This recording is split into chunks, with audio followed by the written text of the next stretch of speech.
दोस्तों, क्या आपको पता है कि दुनिया के सबसे अमीर लोग जैसे Elon Musk, Jeff Bezos, India में मुकेश अंबानी, ये सारे लोग अपने पैसे कहाँ रखते हैं, अपने सारे पैसे कहाँ इन्वेस्ट करते हैं।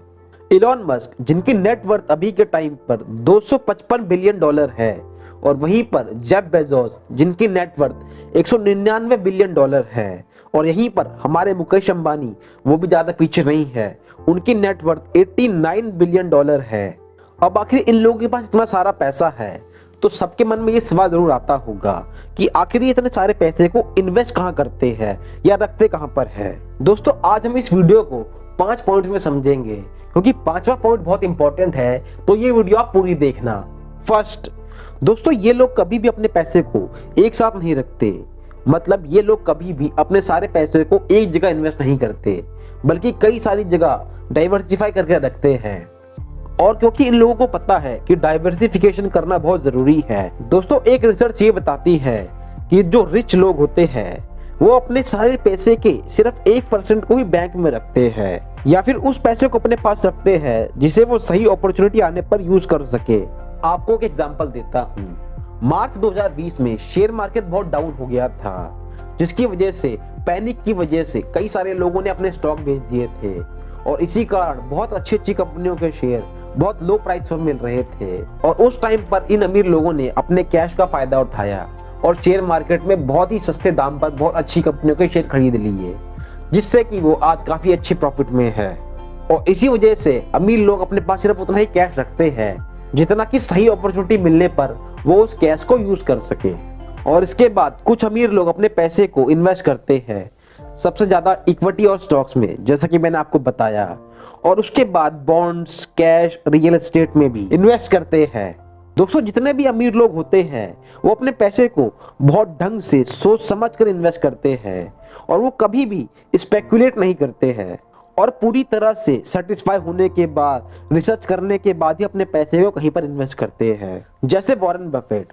दोस्तों, वॉरेन बफेट ने आज तक कभी भी अमेजोन के शेयर बाय नहीं किए, और जब उनसे पूछा गया कि उन्होंने कभी भी अमेजोन के शेयर बाय क्यों नहीं किए, तब उन्होंने कहा कि मुझे कभी भी अमेजोन का बिजनेस मॉडल समझ नहीं आया, जबकि अमेजोन का शेयर रेगुलर ग्रोथ कर रहा है और प्रॉफिट में भी है।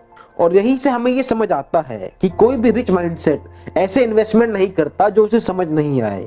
वो हर एक चीज को अच्छे से स्टडी करता है कि कोई भी बिजनेस कैसे काम करेगा, कैसे क्लाइंट्स बनेंगे, कैसे प्रोडक्शन होगा और कैसे अर्निंग होगी। लेकिन हम में से ज्यादातर लोग ऐसा नहीं करते हैं, और जो शेयर ऊपर भाग रहा होता है उसमें पैसे इन्वेस्ट कर देते हैं, बिना ये जानने कि वो कंपनी क्या है, कैसे काम करती है, क्या उसका बिजनेस मॉडल है, कैसे प्रोडक्शन होती है, कैसे रेवेन्यू जनरेट होता है। हमें इससे कोई मतलब नहीं, हम पैसा लगा देते हैं। लेकिन लोग सिर्फ इस बेस पर पैसा लगाते हैं कि वो शेयर बढ़ रहा है और आगे भी बढ़ेगा, लेकिन उसके बाद जब वो शेयर अच्छा परफॉर्म नहीं करता और जब लोगों का पैसा डूबने लगता है, तब वो शेयर मार्केट को छोड़ देते हैं और शेयर मार्केट में वापस कभी नहीं आते, और शेयर मार्केट को सट्टा बाजार कह देते हैं। और ऐसा इसलिए होता है क्योंकि शेयर मार्केट एक बबल की तरह है। आपने देखा होगा बचपन में छोटे बच्चे कैसे साबुन के झाग से गुब्बारे बनाते थे। जैसे जैसे उसमें वो हवा भरते थे, गुब्बारा फूलता था, फिर थोड़ी हवा भरते थे, गुब्बारा और फूलता था, फिर और हवा भरते थे तो गुब्बारा फट जाता था। और ऐसे ही जब जब मार्केट ऊपर जाता है और ऊपर जाता है और ऊपर जाता है, तो समझ लो कि वो फटने वाला है, मतलब मार्केट वहां से नीचे गिरेगा। और जब आपको लगने लगे कि यार मार्केट अब बहुत ऊपर जा रहा है और रेगुलरली बढ़ रहा है, तो उस टाइम पर आपको थोड़ा वेट कर लेना चाहिए, थोड़ा सावधान होना चाहिए। सेकंड, दोस्तों, जब अमीर लोग अपने पैसे शेयर मार्केट में इन्वेस्ट करते हैं, किसी भी वजह से शेयर मार्केट डाउन होता है, तो उनके सेलेक्ट किए हुए शेयर भी नीचे गिरने लगते हैं। लेकिन इस टाइम पर अमीर लोग घबराते नहीं हैं, पैनिक नहीं करते, और इस टाइम पर वो उस कैश को यूज करते हैं जो उन्होंने सेव करके रखा होता है, जिससे कि वो उन पैसों को इन्वेस्ट करके अपने शेयर्स को एवरेज करते हैं और टेंशन नहीं लेते हैं। लेकिन वहीं पर एक नॉर्मल इन्वेस्टर जब भी किसी क्वालिटी शेयर में अपने पैसे इन्वेस्ट करता है, और अगर किसी भी वजह से मार्केट डाउन जाती है, तो उसको बहुत डर लगने लगता है, वो नॉर्मल इन्वेस्टर बहुत घबराने लगता है। लेकिन उस टाइम पर आपको घबराना नहीं चाहिए, क्योंकि लॉन्ग टर्म में आपको अपनी इन्वेस्टमेंट से बहुत अच्छे रिटर्न मिल सकते हैं। थर्ड, दुनिया के 1% अमीर लोग रातों रात अमीर नहीं बने हैं। अगर आप इलॉन मस्क की बायोग्राफी देखोगे तो उसमें आपको ये पता चलेगा कि कई बार इलॉन मस्क बिना घर के भी रह चुके हैं। मतलब कई बार तो ऐसा टाइम आ गया था जब उन्हें होमलेस रहना पड़ा, और उन्होंने काफी ज्यादा मेहनत करी है उस मुकाम पर पहुंचने के लिए जिस मुकाम पर वो आज है।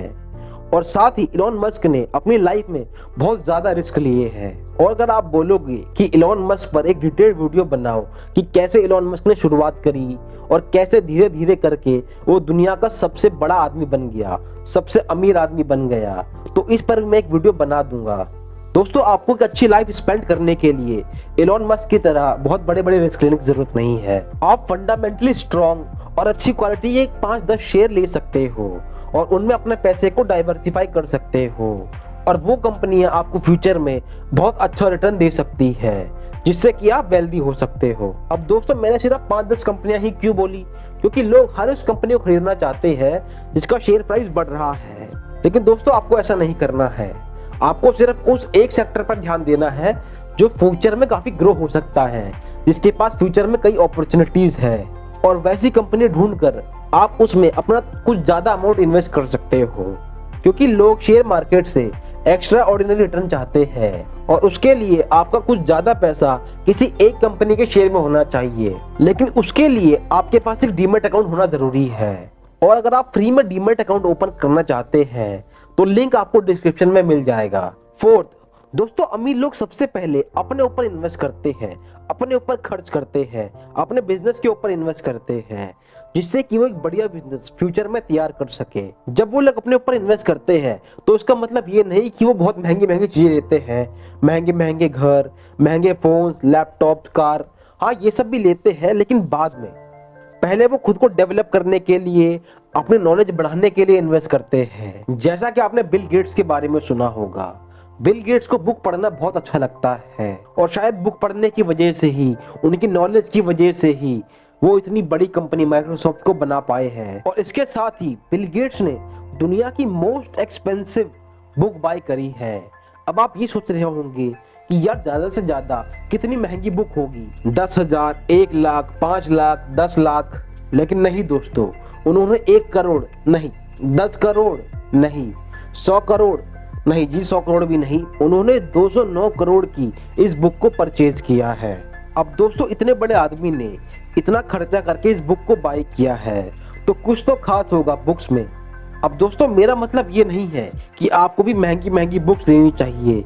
मेरा मतलब ये है कि आपको बुक्स पढ़नी चाहिए, क्योंकि जितने भी रिच लोग हैं उनमें से ज्यादातर रिच लोगों को बुक्स पढ़ने की आदत है, और बुक्स पढ़ने से उन्हें नए नए आइडियाज आते रहते हैं, और उन्हीं की मदद से वो इन्वेस्टिंग भी करते हैं, और बुक्स की मदद से ही उन्हें आइडियाज आते हैं कि उन्हें अपने पैसे कहाँ इन्वेस्ट करने चाहिए। और इसीलिए आपको भी ऐसी बुक्स पढ़नी चाहिए जिससे आपकी नॉलेज बढ़े, आपको इन्वेस्टिंग के बारे में और पता चले, फाइनेंस के बारे में और पता चले। और इन्हीं सब टॉपिक से रिलेटेड मैं आपको कुछ बुक सजेस्ट करता हूँ, जैसे rich dad poor dad, think and grow rich, the intelligent investor, financial freedom. ये बुक्स आपको पढ़नी चाहिए।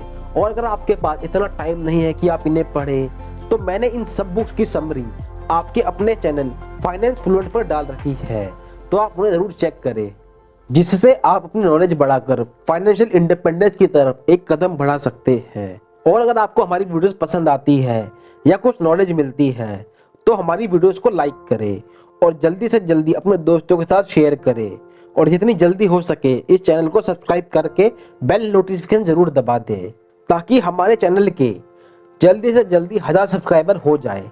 फिफ्थ, आप जितने भी अमीर लोगों को देखेंगे तो आपको ये पता चलेगा कि अमीर लोग ज्यादातर एसेट्स को बिल्ड करने पर ध्यान देते हैं, और एसेट से ही ज्यादा इनकम अर्न करते हैं। एग्जाम्पल, रे क्रॉक जो मैकडोनाल्ड के ओनर हैं। और अगर मैं आपसे पूछूं कि उनको अर्निंग कैसे होती है, तो आप बोलोगे कि यार बर्गर बेचने से ही उनको अर्निंग होती होगी, क्योंकि मैकडोनाल्ड तो बर्गर ही बनाता है। लेकिन ये पूरा सच नहीं है, क्योंकि रे क्रॉक, इनके जितने भी मैकडोनाल्ड के स्टोर हैं उनमें से ज्यादातर स्टोर इनके अपने लैंड पर ही बने हैं, और इसी वजह से उन्होंने मैकडोनाल्ड के साथ साथ एक रियल एस्टेट का भी बिजनेस खोल रखा है और एक एसेट बना रखा है। और अगर आप भी इन एसेट्स के बारे में जानना चाहते हैं तो इस लेफ्ट वाली वीडियो को देखें।